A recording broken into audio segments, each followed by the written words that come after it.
আগামী 5 মাসে কি হতে চলেছে, এক জ্যোতিষীর চাঞ্চল্যকর ভবিষ্যৎবাণী সামনে এলো। সম্প্রতি একটি জনপ্রিয় ইউটিউব চ্যানেলে একজন সুপরিচিত জ্যোতিষী একটি দীর্ঘ সাক্ষাৎকার দিয়েছেন। সেই সাক্ষাৎকারে তিনি আগামী কয়েক মাসে বিশ্ব, ভারত, আন্তর্জাতিক রাজনীতি, অর্থনীতি এবং বিভিন্ন রাষ্ট্রনেতাকে ঘিরে একাধিক ভবিষ্যৎবাণী করেছেন। আজকের এই ভিডিওতে আমরা সেই ভবিষ্যৎবাণীগুলোকেই আপনাদের সামনে তুলে ধরব। আসুন আজকে এই তথ্যই আপনাদের সাথে ভাগ করে নেব এই ভিডিওটির মাধ্যমে। নমস্কার বন্ধুরা, ইন্সপায়ারিং টকস উইথ সুমিত চ্যানেলে আপনাদের সকলকে স্বাগত জানাই। তবে শুরুতে একটি গুরুত্বপূর্ণ বিষয় পরিষ্কার করে দিতে চাই। এই ভিডিওতে যা বলা হচ্ছে তা ওই জ্যোতিষীর ব্যক্তিগত বিশ্বাস ও জ্যোতিষশাস্ত্র ভিত্তিক ব্যাখ্যা। এগুলো নিশ্চিত ভবিষ্যৎ বা প্রতিষ্ঠিত তথ্য নয়, তাই ভিডিওটি সম্পূর্ণ একটি বিশ্বাসভিত্তিক বিশ্লেষণ হিসেবে দেখুন। আর যদি আপনি জানতে চান আগামী কয়েক মাসে পৃথিবীতে কি পরিবর্তন আসতে পারে বলে ওই জ্যোতিষী মনে করছেন, তাহলে ভিডিওটি একদম শেষ পর্যন্ত দেখুন, কারণ তার কয়েকটি ভবিষ্যৎবাণী সত্যিই অবাক করার মতো। তবে এই তথ্যগুলো সম্বন্ধে জানবার আগে আপনারা যারা এই চ্যানেলে নতুন তারা অবশ্যই চ্যানেলটি সাবস্ক্রাইব করুন এবং বেল বাটনে প্রেস করুন এরকম আরও অনেক নতুন ভিডিও নোটিফিকেশন পেতে। ভিডিও দেখে ভালো লাগলে বেশি লাইক করবেন এবং সবাইকে শেয়ার করবেন যাতে তারাও ভিডিও দেখে উপকৃত হয়। কমেন্টে জয় হিন্দ ও জয় ভারত লিখতে ভুলবেন না। এবার চলুন বিষয়টি বিস্তারিতভাবে জেনে নেওয়া যাক। জ্যোতিষী প্রথমেই বলেন, পৃথিবী এখন এমন একটি সময়ের মধ্যে দিয়ে যাচ্ছে যেখানে পুরনো শক্তির ভারসাম্য ধীরে ধীরে বদলাতে শুরু করেছে। তার মতে আগামী 5 মাসে বিশ্ব রাজনীতিতে একাধিক বড় ঘটনা ঘটতে পারে। একদিকে যেমন কূটনৈতিক সম্পর্কের নতুন সমীকরণ তৈরি হতে পারে, অন্যদিকে কিছু পুরনো জোটেও ফাটল দেখা দিতে পারে। তিনি দাবি করেন, এই সময় অনেক দেশের সরকার নিজেদের জাতীয় স্বার্থকে সর্বোচ্চ গুরুত্ব দেবে, ফলে আন্তর্জাতিক সম্পর্ক আরও জটিল হয়ে উঠতে পারে। এরপর তিনি ভারতের প্রসঙ্গে আসে। তার মতে ভারতের কুণ্ডলিতে এমন কিছু শুভ যোগ রয়েছে যার ফলে আন্তর্জাতিক মঞ্চে ভারতের গুরুত্ব আরও বাড়তে পারে। তিনি বলেন, আগামী কয়েক মাসে ভারত এমন কিছু সিদ্ধান্ত নিতে পারে যা শুধু দেশের জন্য নয়, পুরো বিশ্বের কাছে গুরুত্বপূর্ণ হয়ে উঠবে। প্রতিরক্ষা, প্রযুক্তি, মহাকাশ গবেষণা এবং কূটনৈতিক সম্পর্ক, এই 4টি ক্ষেত্রে ভারত নতুন সাফল্যের খবর পেতে পারে বলেও তিনি ইঙ্গিত করেন। জ্যোতিষী আরও বলেন, ভারতের প্রধানমন্ত্রী নরেন্দ্র মোদীর সামনে আগামী কয়েক মাস অত্যন্ত গুরুত্বপূর্ণ হতে চলেছে। তার মতে মোদীকে একাধিক কঠিন সিদ্ধান্ত নিতে হতে পারে, তবে সেই সিদ্ধান্তগুলোর মধ্যে এমন কিছু থাকবে যা দীর্ঘমেয়াদে ভারতের অবস্থানকে আরও শক্তিশালী করতে পারে। তিনি ইঙ্গিত দেন, বিদেশ সফর, আন্তর্জাতিক বৈঠক এবং বড় কূটনৈতিক আলোচনা আগামী কয়েক মাসে বিশেষ গুরুত্ব পেতে পারে। যদিও তিনি কোনো নির্দিষ্ট ঘটনার নাম বলেননি, তবে তার বক্তব্য ছিল ভারত এমন একটি অবস্থানে পৌঁছাতে পারে যেখানে একাধিক দেশ ভারতের সহযোগিতা চাইবে। এরপর আলোচনায় উঠে আসে যুক্তরাষ্ট্রের প্রসঙ্গ। জ্যোতিষীর মতে আমেরিকার রাজনীতি আগামী কয়েক মাসেও উত্তপ্ত থাকবে। তিনি বলেন, ডোনাল্ড ট্রাম্পকে ঘিরে আলোচনা, সমর্থন এবং বিতর্ক সবকিছুই অব্যাহত থাকবে। তবে তিনি স্পষ্ট করে বলেন, তার বক্তব্য ছিল ট্রাম্প ভবিষ্যতেও রাজনীতিতে একটি প্রভাবশালী ব্যক্তিত্ব হিসেবে আলোচনায় থাকবেন এবং তার প্রতিটি সিদ্ধান্ত আন্তর্জাতিক বাজারেও প্রভাব ফেলতে পারে। চীনের প্রসঙ্গে তিনি বলেন, আগামী কয়েক মাসে দেশটির সামনে অর্থনৈতিক ও কূটনৈতিক 2 ধরনের চ্যালেঞ্জ আসতে পারে। তার মতে চীনকে আন্তর্জাতিক সম্পর্কের ক্ষেত্রে আরও সতর্কভাবে এগোতে হতে পারে। একই সঙ্গে প্রযুক্তি ও বাণিজ্য প্রতিযোগিতায় আরও তীব্র হতে পারে। তবে তিনি এটাও বলেন যে চীনের মতো বড় অর্থনীতি সহজে দুর্বল হয়ে পড়বে এমন ধারণা করা ঠিক হবে না, বরং পরিবর্তিত পরিস্থিতির সঙ্গে নিজেদের মানিয়ে নেওয়ার চেষ্টা তারা চালিয়ে যাবে। রাশিয়া ও ইউক্রেন প্রসঙ্গে জ্যোতিষী বলেন, সংঘাত নিয়ে বিশ্বজুড়ে উদ্বেগ কিছুটা হলেও বজায় থাকতে পারে।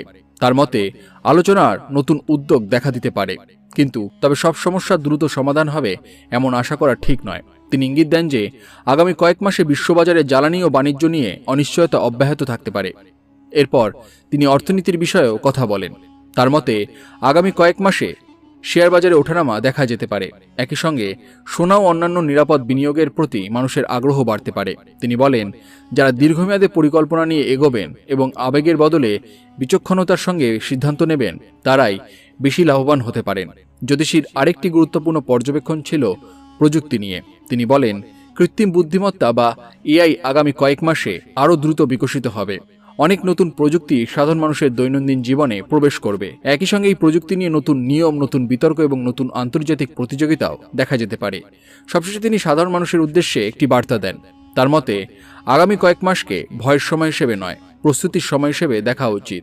তিনি বলেন, যে ব্যক্তি নিজের দক্ষতা বাড়াবে, নতুন জ্ঞান অর্জন করবে এবং ধৈর্য ধরে এগোবে, সেই ভবিষ্যতের পরিবর্তনের সঙ্গে সবচেয়ে ভালোভাবে মানিয়ে নিতে পারবে। তার ভাষায় গ্রহ নক্ষত্র সম্ভাবনার ইঙ্গিত দেয়, কিন্তু মানুষের কর্মই শেষ পর্যন্ত ভবিষ্যৎ নির্ধারণ করে। জ্যোতিষী এরপর এমন একটি বিষয়ের দিকে ইঙ্গিত করেন যা শুনে উপস্থিত অনেকেই বিস্মিত হয়ে যান। তার মতে আগামী কয়েক মাসে ভারত এমন এক কূটনৈতিক অবস্থানে পৌঁছাতে পারে যেখানে বিশ্বের একাধিক শক্তিশালী দেশ ভারতের মতামতকে আগের চেয়ে অনেক বেশি গুরুত্ব দেবে। তিনি বলেন, আমি এমন একটি সময় দেখতে পাচ্ছি যখন অনেক দেশ সরাসরি বা পরোক্ষভাবে ভারতের সঙ্গে সম্পর্ক আরও শক্তিশালী করার চেষ্টা করবে। যদিও তিনি কোনো নির্দিষ্ট দেশের নাম উল্লেখ করেনি, কিন্তু তার বক্তব্য ছিল ভারতকে কেন্দ্র করে নতুন ধরনের আন্তর্জাতিক সমীকরণ তৈরি হতে পারে। তার মতে গত কয়েক বছরে ভারত যেভাবে অর্থনীতি, প্রযুক্তি, প্রতিরক্ষা এবং কূটনৈতিক ভারসাম্যের উপরে জোর দিয়েছে, তার ফল আগামী কয়েক মাসে আরও স্পষ্টভাবে দেখা যেতে পারে। নরেন্দ্র মোদীকে নিয়ে প্রশ্ন করলে জ্যোতিষী বলেন, তিনি আগামী কয়েক মাসে বেশ কয়েকটি গুরুত্বপূর্ণ বৈঠক এবং সিদ্ধান্তের মুখোমুখি হতে পারেন। তার মতে এই সময় মোদীর প্রধান লক্ষ্য হবে ভারতের দীর্ঘমেয়াদী স্বার্থকে আরও শক্তিশালী করা। তিনি আরও বলেন, বিশ্ব যখন নানা ধরনের চ্যালেঞ্জের মুখোমুখি, তখন ভারত এমন কিছু উদ্যোগ নিতে পারে যা আন্তর্জাতিক সহযোগিতা বাড়াতে সাহায্য করবে। তার ভাষায়, আমি এমন একটি সময়ের ইঙ্গিত পাচ্ছি যখন ভারতের কণ্ঠস্বর আন্তর্জাতিক মঞ্চে আরও জোরালোভাবে শোনা যাবে। এরপর তিনি বিশ্বের অর্থনীতি নিয়ে তার পর্যবেক্ষণ তুলে ধরেন। তার মতে কিছু দেশে মূল্যস্ফীতি এবং জ্বালানি বাজার ওঠানামা সাধারণ মানুষের উপরে চাপ সৃষ্টি করতে পারে। তবে একই সঙ্গে তিনি বলেন, নতুন প্রযুক্তি, উৎপাদন এবং অবকাঠামোয় বিনিয়োগের মাধ্যমে কিছু দেশ দ্রুত এগিয়ে যাওয়ার সুযোগও পেতে পারে। তার মতে ভারত সেই সুযোগগুলোর একটি বড় অংশ কাজে লাগানোর চেষ্টা করতে পারে। আলোচনার একটি পর্যায়ে তাকে জিজ্ঞাসা করা হয়, আগামী কয়েক মাসে বিশ্বের সবচেয়ে বড় চ্যালেঞ্জ কী হতে পারে। উত্তরে তিনি বলেন, তার মতে সবচেয়ে বড় চ্যালেঞ্জ হবে অনিশ্চয়তা, কারণ বিশ্ব রাজনীতি, অর্থনীতি এবং প্রযুক্তি এই তিনটি ক্ষেত্রেই দ্রুত পরিবর্তন ঘটছে। তিনি মানুষের উদ্দেশ্যে বলেন, শুধু খবর দেখে আতঙ্কিত হবেন না, দীর্ঘমেয়াদে কোন পরিবর্তন ঘটছে সেটি বোঝার চেষ্টা করুন।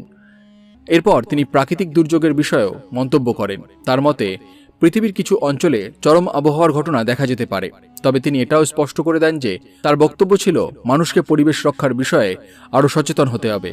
চীন সম্পর্কে তিনি আবারও বলেন, আগামী কয়েক মাসে দেশটি অর্থনৈতিক ও কূটনৈতিক ভারসাম্য বজায় রাখার চেষ্টা করবে। একই সঙ্গে রাশিয়ার বিভিন্ন দেশের সঙ্গে সম্পর্কের নতুন সমীকরণও দেখা যেতে পারে। তার মতে প্রতিযোগিতা থাকবে, কিন্তু আলোচনা ও সহযোগিতার পথও খোলা থাকবে।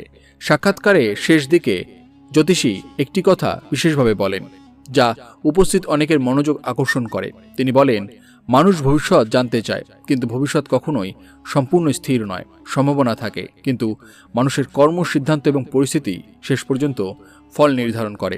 তার মতে জ্যোতিষশাস্ত্র ভবিষ্যতের একটি সম্ভাব্য দিক নির্দেশ করতে পারে, কিন্তু সেটিকে নিশ্চিত সত্য হিসেবে দেখা উচিত নয়।